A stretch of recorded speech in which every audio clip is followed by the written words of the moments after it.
if you are watching this, then you probably want to know the actual history of the moon. So, how did this mysterious flying object get into space? An object that can seemingly be on the other side of the world from the sun, but can cover it up at the same time. Well, what if I told you that there is no moon? What if I told you that the moon is about as real as Finland? Now, before we go any further into the facts, I need to address that this is some highly classified information. In fact, I am currently hiding from the government in an underground bunker for possessing this very information. So take what you hear with caution. Let me set the stage. It's currently 1951, 2 years after the 2 atomic bombs that landed over Nagasaki and Hiroshima. The US and Soviet Union are in a nuclear arms race to develop the bigger bomb. The US recruited various German scientists from the defeated Germans, including this guy. The scientists made incredible progress in nuclear energy and rocketry. We'll focus mainly on nuclear energy for now and get back to rocketry later. With all the advancements being made in nuclear power, the government needed a good place to test their new toys. Naturally, they chose the ocean. The force from the bombs made the ocean do something unnatural. Waves. The US needed a pretty good cover-up from this new behavior exhibited from the ocean, as waves had never happened before. They called an emergency NATO meeting.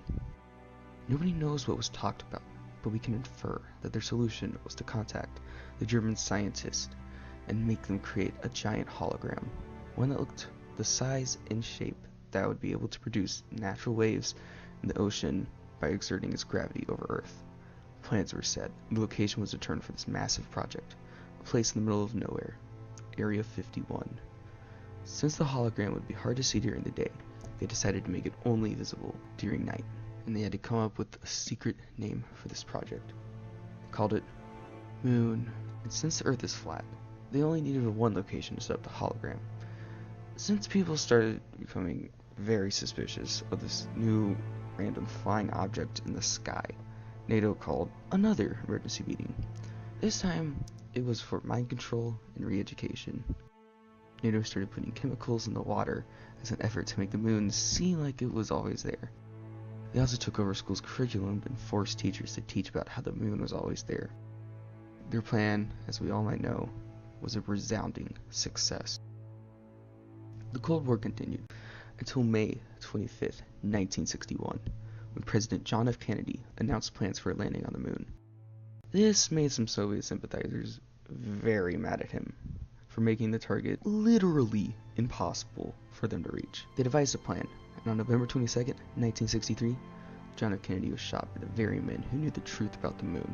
The plan stayed the same, however, and operations continued, and on 20th July 1969, the moon landing was filmed at Area 51, the very same place where the hologram is set up. Sometimes the truth is hard to believe, so I'm going to refute some misconceptions that you might have about other things, like why does the moon have different phases?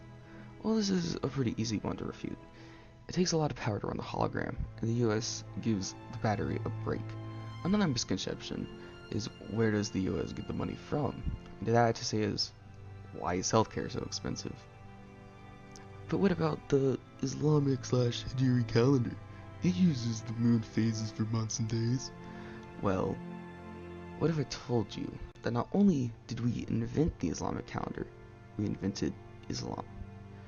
During the last few years of the Cold War, NATO began controlling the minds of the people in the Middle East and implanted them with a religion called Islam. NATO forced them to use this religion to commit holy war against the atheist communist Soviets. The US supplied weapons to the Afghans to fight the Soviets. The plan was a success. But what about the Jewish calendar? You're probably saying. To that I have to respond, how are you so dumb? The United States secretly made their own religion and planted it in Germany to combat the Nazis during World War II. The United States is even using it to get oil in the Middle East. Well, what about all the Chinese and Indian calendars/scholars that observe the moon? I hear you say, well, I don't like to talk about barbarians.